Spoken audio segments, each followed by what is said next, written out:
Première remarque, on est sur des systèmes qui sont très pyramidaux, au sens où on doit collecter énormément de données en amont, les filtrer, et finalement, il y a très peu de phénomènes intéressants pour le business qui vont sortir en haut de la pyramide.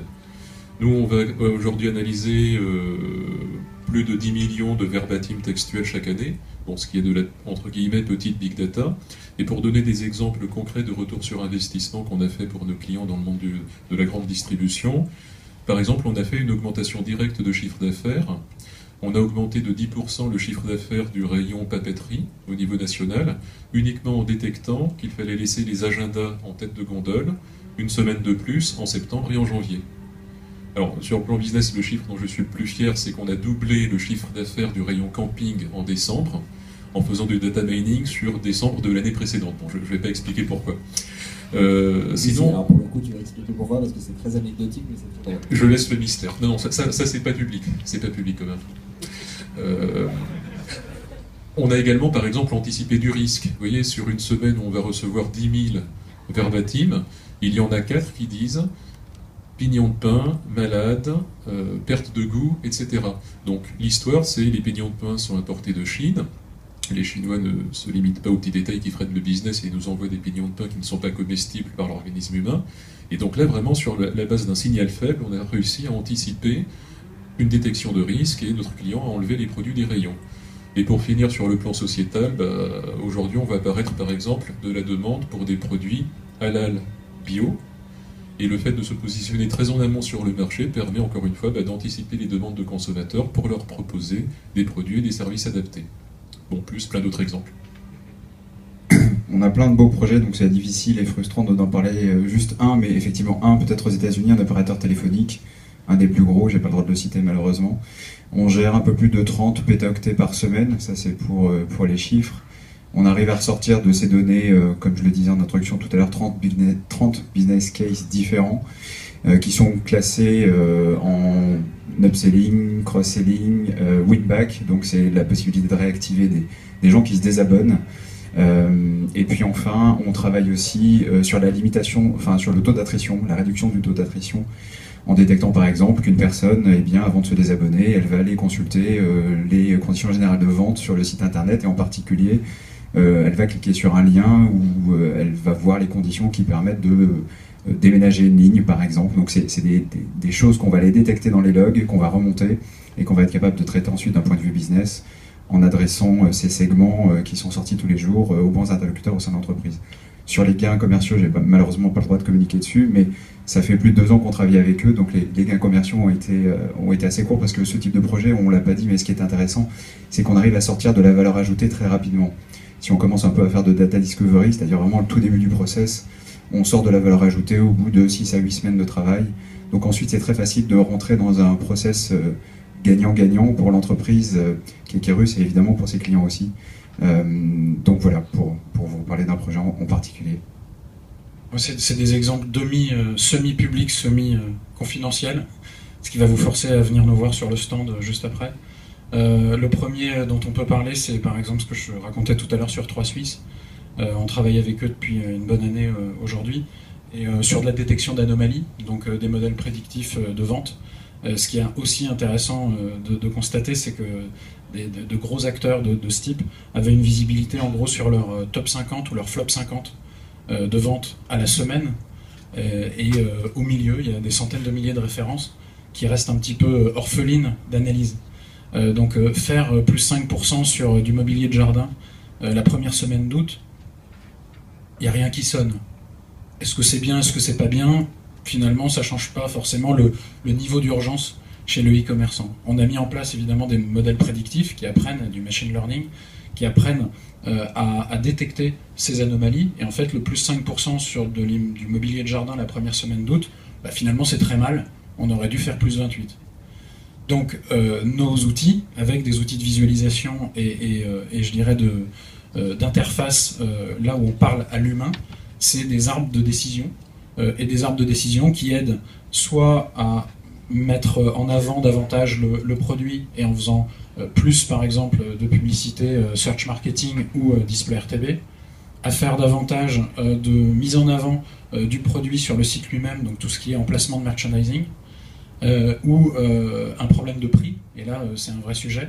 Donc ces arbres de décision vous montrent quel serait le gain réalisable dans les semaines en cours si vous corrigez le tir en fonction des actions qu'on vous invite à faire sur de l'achat média, du repositionnement au sein du site ou un avantage prix.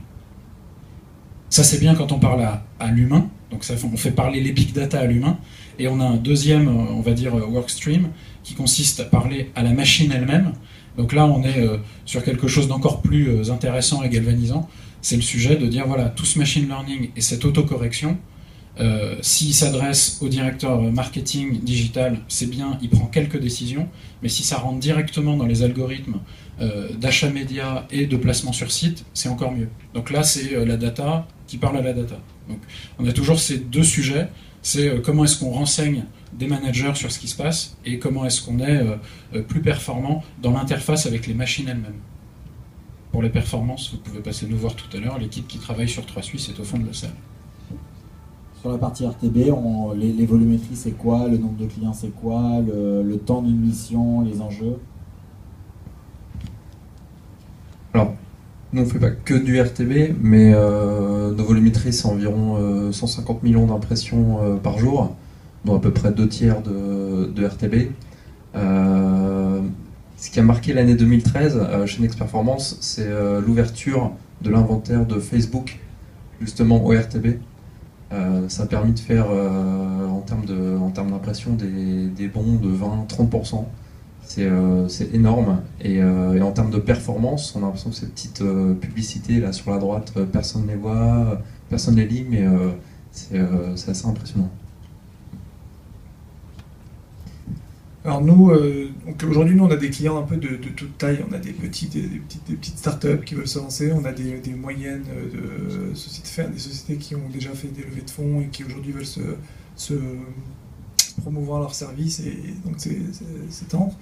Et également, on a des grosses agences médias qui elles-mêmes représentent des grands comptes avec lesquels on travaille. Donc ça nous a permis, on a comme ça pu travailler avec des grands comptes américains, notamment le numéro 1 du voyage en ligne aux US et d'autres grandes références comme ça, avec lesquels donc, nous on travaille à la performance, donc à partir du moment où ils reviennent avec nous, donc c'est que quelque part ils sont satisfaits, donc pour répondre à la question.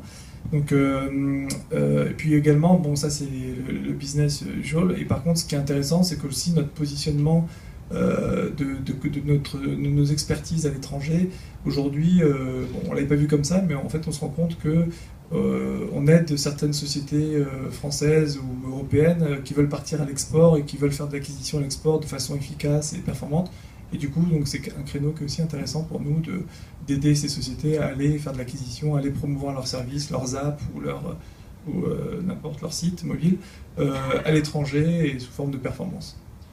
Juste, est-ce que tu peux nous rappeler quelle est la particularité du mobile aujourd'hui et quels sont les grands enjeux du mobile? Dans quel sens? Dans le RTB, en quoi ça se différencie du web et oui, alors ce que je disais tout à l'heure, c'est que le RTB mobile, bon, c'est exactement la même chose que le RTB online, et d'ailleurs il est issu enfin, c'est les mêmes technologies quasiment. Aujourd'hui, nous on s'est faufilé dans le créneau du mobile parce qu'aujourd'hui il y a entre guillemets une rupture un peu entre le mobile et le online qui est déjà native, c'est-à-dire que déjà le mobile s'est créé avec deux types d'internet, donc les apps et les sites web mobiles. Donc déjà ça c'est quelque chose qui n'existe pas vraiment sur le online où il y a un internet on va dire. Donc déjà ça a été une rupture. Après dans les systèmes de tracking que maîtrisent bien mes collègues, de retargeting avec les cookies, aujourd'hui c'est quelque chose qui n'est pas faisable sur les mobiles. Apple en créant iOS a bloqué l'utilisation des cookies tiers dans les applications, ce qui a complètement changé la donne. Et puis également, donc, en termes de paramètres d'optimisation, il y a des paramètres très propres aux mobiles, comme par exemple la géolocalisation, comme nous on fait des opérations aussi pour des opérateurs. Donc par exemple, typiquement, targeter des utilisateurs d'Orange pour des raisons X ou Y, c'est quelque chose qu'on peut faire, alors que sur le online, on ne va pas s'amuser à cibler des opérateurs d'un fournisseur d'accès Internet quelconque. Il n'y a pas vraiment de demande à ce niveau-là. Et puis après, il y a les formats. Donc, il y a des formats, il y a la notion de device également. C'est-à-dire qu'aujourd'hui, il y a des devices qui ont des écrans tactiles, d'autres qui ont des particularités. Donc ça, c'est des façons aussi d'optimiser pour certaines campagnes. Donc c'est des nouveaux paramètres d'optimisation qui sont vraiment propres au mobile et qui aujourd'hui nous donnent beaucoup de travail en termes d'analyse et justement de data crunching. Super, alors merci à tous. On va conclure la table ronde sur l'avenir, les next steps. Il y a peut-être